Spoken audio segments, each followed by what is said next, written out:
Hey guys, what's up? Welcome back to Dragon Ball Nation. Now today I'm going to be giving you guys another Q&A. I want to warn you guys that there are a lot of power scaling questions, and to be quite frank, I'm pretty sure it's pretty much all done by the same guy, but there's a lot of questions here that are answerable, and they're not, you know, Ultimate Perfect Cell versus Super Saiyan 17 Kaioken Gohan Beerus Fusion, I guess. And I kind of didn't want to tackle these. Maybe I won't do them all, but I do like doing power scale questions. Especially when there's stuff that's either easy to answer for people or easy to give you a good explanation of why this character would win and whatnot. But anyways, starting off, what things help you relax the best? Usually it's trying to keep my mind off of stuff that's going on in life, but I mean, for me, when I have stuff that's going wrong or if I have stress building up, it can be very hard to detract from that stress and all the things that are going wrong, because they do stick out so much. Sometimes you just have to forget about all this shit, and it's really hard, and it sounds so simple, but at the same time so difficult, and that's because it is. You just have to have the mental strength to make your, you know, all the things that are stressing you out go away for a certain period of time. They're gonna come back, depending on how serious they are, but, I mean, I just like to play Call of Duty or Battlefield or GTA. That usually helps. Make some Dragon Ball videos always helps me relax, so, like, this is my job, but I love doing it. I really do. I try not to burn myself out. A lot of guys will burn themselves out of Dragon Ball videos or will burn themselves out of editing. I try to keep a balance so I can keep doing it consistently. I'm a young guy, 21 years old, and I don't have the best work ethic. So I try to keep things very, I don't know. I just try to keep doing what I do without getting stressed out about it. How can we stop the cheese in Xenoverse 2, and which cheese is the most annoying? Fun fact, everyone's saying things are cheesy and stuff. I never heard that term ever since I played regular Counter-Strike. People would always say, like, you know, oh, this gun's cheesy. Haven't heard that term used in a very long time. It's usually OP or noobish or try hard to use, but cheesy's been something that's been eluding me for a while in terms of what people, you know, when people talk about stuff. But maybe that's just maybe I just missed it. I don't know. Anyways, how do you stop it? Update attacks, but there's gonna be some tactics that are just not patchable in my opinion. Like, everyone knows and everyone uses them. If you do combos that pretty much guarantee a stamina break, I mean, it's gonna be very difficult to patch in combos. You're gonna have to like mess with like frame times and stuff, I guess. And when can someone roll out of an attack? Maybe how long it takes to initiate a stamina break. Will stamina breaks work with certain moves like Nova Shenron's evasive? I mean, it freezes you right there, and you can do whatever you want to your opponent. I don't think when you use a move like that, or a move that paralyzes your opponent, I don't think you should be allowed, and, what is it? Solar Flare as well. With those moves, I think a very easy way to fix that is to make it so Stamina Break can hit them, but it doesn't do anything. It just, like, knocks them away or something. It doesn't take away their stamina because there's literally zero skill in that. There's no skill. At least when you do a stamina break in a combo, right? You're not going to, if it's a halfway decent player, knows how to snap vanish at least you're going to be able to be good enough to take all their stamina down by being better at the game, by being able to evade better, predict their moves, make it so they get less stamina than you, and then beat them down and punish them with a stamina break. It's still a bit I have a real love-hate relationship with Stamina Break, okay? I really do. But I know how to use it, I know how to avoid it a lot. I know when people are going to use it on me, if they're a good player. Or someone that knows the game. But that's something that I don't know if they can patch it too well, like just doing it in the combos. I don't really know. But, I mean, in terms of different attacks and stuff, they can just patch that, you know, however they see fit, if they can put their mind to it. The Go-Go Gum, I think I was one of the first people to ever tweet out. Someone used Go-Go Gum on me, and then did Omega Shenron's little finger beams. Yeah, that did more damage than an ultimate. So that needs to be fixed. And I haven't played ranked matches since my Goku Black video that I did on ranked matches. And I want to do another one this week. I just haven't played ranked because there's so many broken things that literally everyone uses apparently. Maybe I'll do a non-limited ranked match with Cooler. That could be fun. But the most annoying one probably is that Go-Go Gum. With either Flash Bomber or Omega Shenron's little finger beams. I don't remember what the hell they're even called. That does more damage than an ultimate. Either that or Beerus's little finger beam. The God of Destruction's Anger, I think. It's basically a heavy stamina break if it lands, so it's pretty bad. And I'm really sick. And I've seen people defend this game still. And listen, it's one of my favorite games of all time, right? It's the funnest game I've probably played this year. But boy, does it have some problems. And anyone with half a mind could tell you that it's definitely going to have problems, and it's always going to have problems. There's no way to make it perfect with all these attacks. It's just not how it just can't work. There's too many attacks in the game. And that's one thing people like a lot about it. You can do a lot of variety with your skills. The thing is, it does kind of come down to custom characters being able to mix, and a lot of the attacks themselves are not busted. That's the bottom line here, I think. A lot of them are not busted. But the fact that you can make those attacks and mix and match them with other things your custom character can have with other attacks, that's when it gets broken. Because if you take something like, let's say, Nova Shenron's Evasive, it is still a little bit overpowered, but you're not going to be able to abuse that nearly as much as Nova Shenron as you could with someone else, right? When those skills are on their respective characters, they're not as bad. Except for Beerus's Anger, you know, that's just overpowered no matter what. There's no skill in that at all. And it goes back to when people said that Xenoverse 1 had absolutely no problems in it, but Xenoverse 1 was a broken mess. I love the game, but it's a broken mess. And that's the bottom line. You can't defend that game if you know anything about game design, game balance, fighting games, or any type of decent game design in general. If you try to say that Xenoverse 1 had no problems, you might be a little stupid. Just a little bit. Or just have no idea what you're talking about. One of those two, it's one of those two options, and you have to pick one. Do you want to be stupid or just be naive? I mean, it's just one of those things.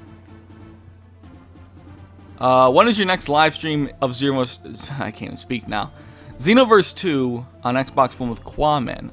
Whenever I decide to stream again and get Quaman. I mean, I don't really know. I do talk to Quinn a lot, but I just haven't been on Xenoverse 2 ranked matches really that much at all. Infinite Warfare came out, and I actually think that Infinite Warfare is really fun. I like Call of Duty, though. Infinite Warfare is fun. The first week was terrible because, God, that game was... The connection and it had like a stutter problem. It just stuttered all the time in certain points.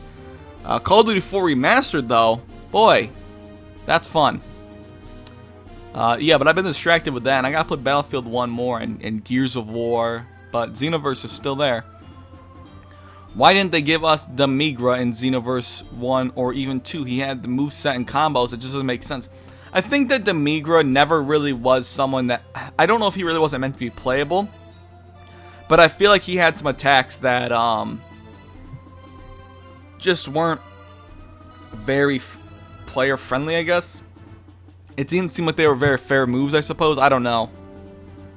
They seemed really weird. I mean, I see what you mean, but I feel like some of his attacks just were like... very, very different compared to what the game had in general. I don't really know. His special attacks were just weird.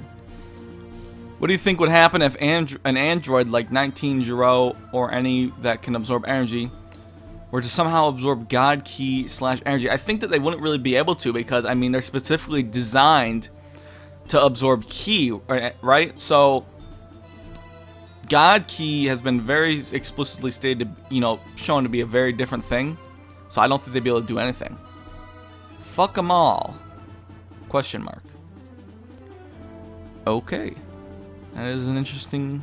Okay, then. You can see the power level questions are coming up here. So, Let's go ahead and check this out. Fucking body change. That doesn't make sense. Fucking, I don't know why this guy's got fucking in the question. Like, okay, he's obviously doing it to troll, but still. Fucking Ginyu, nut header, and then diffusion or defusion. I don't really know. Fucking waste of potential. Interesting villain with good character depth and an intriguing backstory. Fucking dead to Ginyu an episode later. Fucking nerfed Gohan. Fuck. You know what? I can't possibly answer this question, but I appreciate it's not even a question, is it? So, okay. This is the kind of stuff I have to read. 101 Q&As, guys. 101. That's absolutely insane. What if Cell absorbed Dr. Gero? He wouldn't be able to because Dr. Gero is not a life form, really. His brain is there, but he's fully a robot. He can't be absorbed. We saw this with Android 16. Cell stuck his tail on Android 16. He's like, ha ha ha. I am fully machine. Ha ha ha. Birds. Ha ha ha. What if future Cell absorbed the Z Fighter? Just one or all of them? Because this kind of goes back to my video on why didn't Cell absorb the Z Fighters, and I think that he just wouldn't. I don't even remember what I said, to be honest, but whatever I said in that video probably applies here. He might just not have gotten much out of them, really. I mean, he absorbed Piccolo's arm, but that's the only time he really tried it, essentially.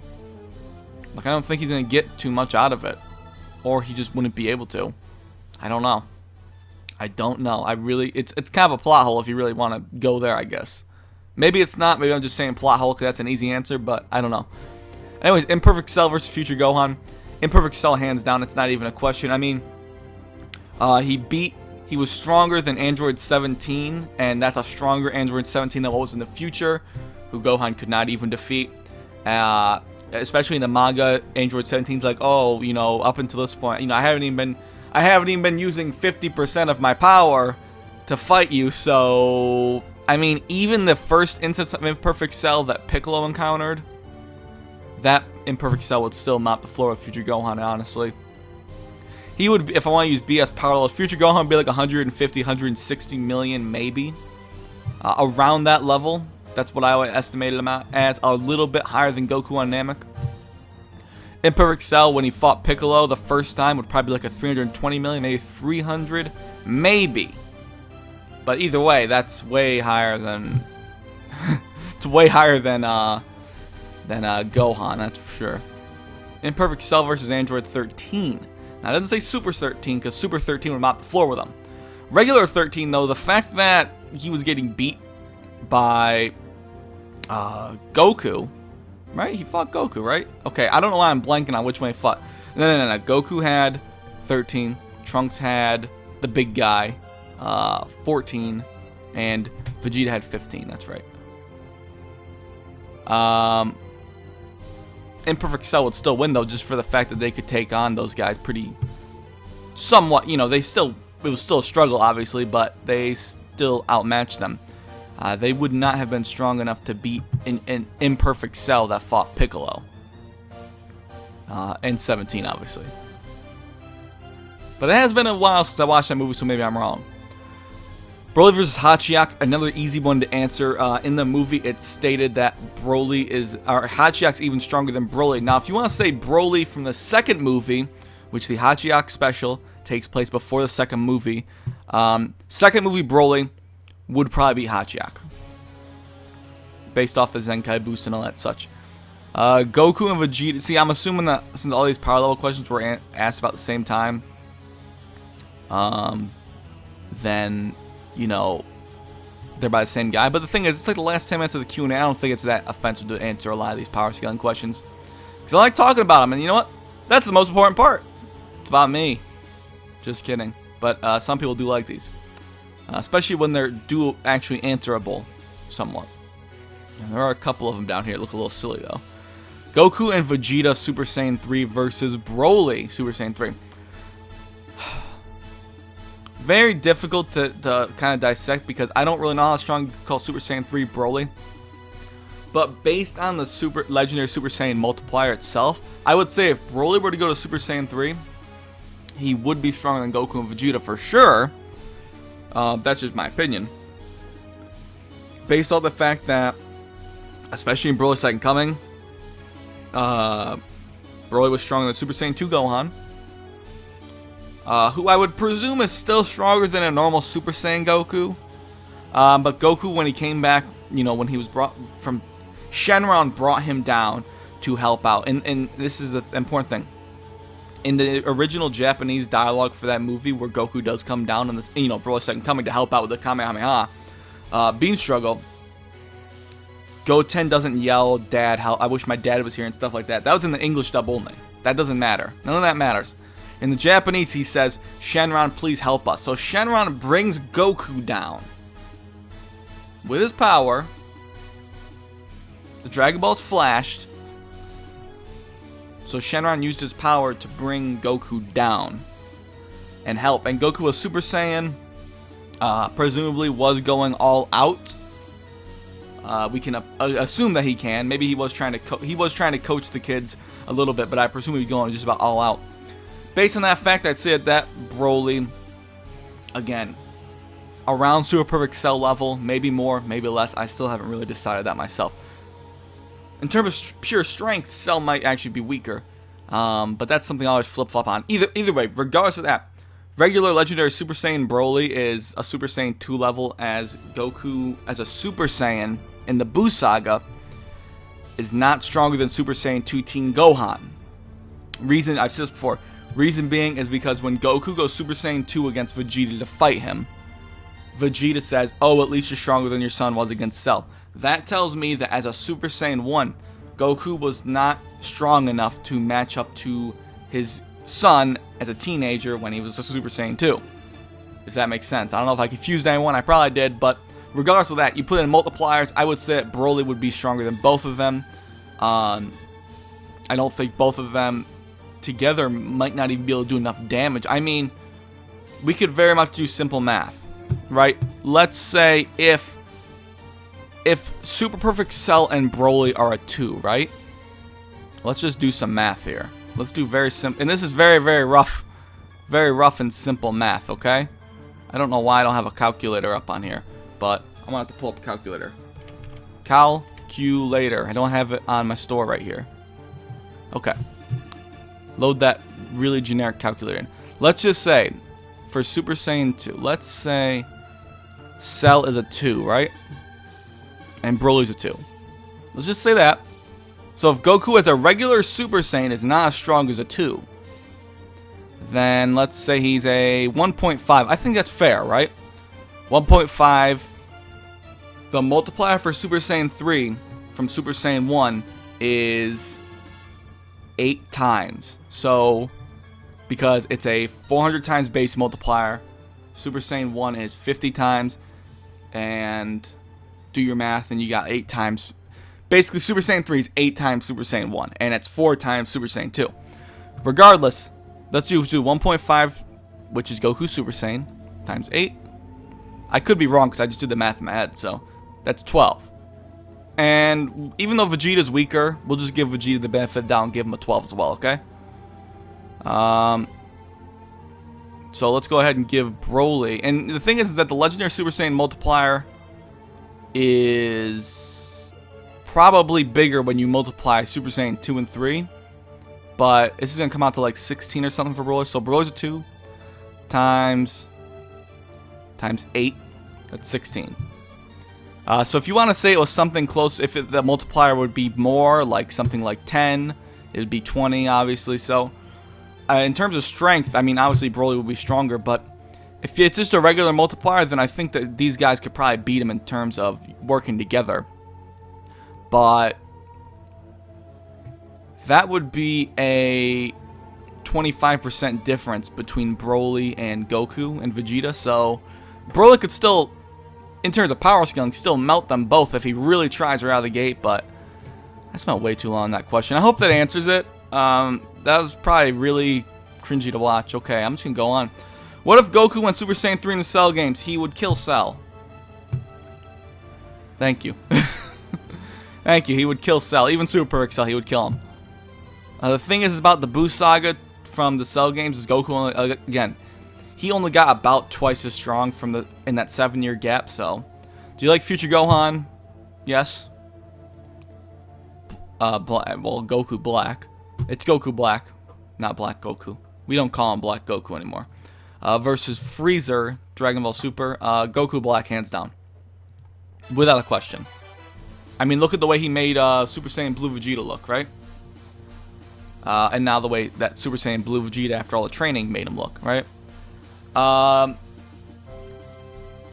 Beerus versus Omega Zerama. Now, this is the kind of weird one. Zerama was the dragon god from the Super Dragon Balls. I mean, I would still say Beerus. We don't know anything about Zerama. You can assume that he's strong. But who the hell knows, bro? I'm just going to say Beerus. I don't really know, bro. Or should I just say Bills? Not sure. We're going to end it off on this one because I spent a lot of time on those questions. Turles versus Lord Slug from Xenoverse 2. Oh, I actually do the one under it really quick. Future Trunks versus Cooler. Future Trunks easily. Turles versus Lord Slug from Xenoverse 2. The thing about Xenoverse 2 is weird is like they look like they're equal almost, or it's implied they're like equal. I would say Lord Slug just because he'd have Namekian regeneration in a giant form. I mean, unless you don't want to say he has that, then that's fine. So you're saying it's from Xenoverse 2. He never uses a giant form or regeneration, really, so. But I'd still say Lord Slug. I mean, he's stronger from the films, and he should be still a little bit stronger in the game, right? Anyways, guys, that's it for the Q&A. I know I've probably got a little off track at some points, I guess. I don't really know. I used really, again, for that Broly question, I used really simple math. I didn't really go in depth, so don't take everything I said to heart. It was just off the top of my head. And I'm sure it's people already made like a paragraph long comment to me that I'll probably read. But yeah, anyways, guys, hopefully you enjoyed the video. Thanks for watching, and of course, I'll catch you later.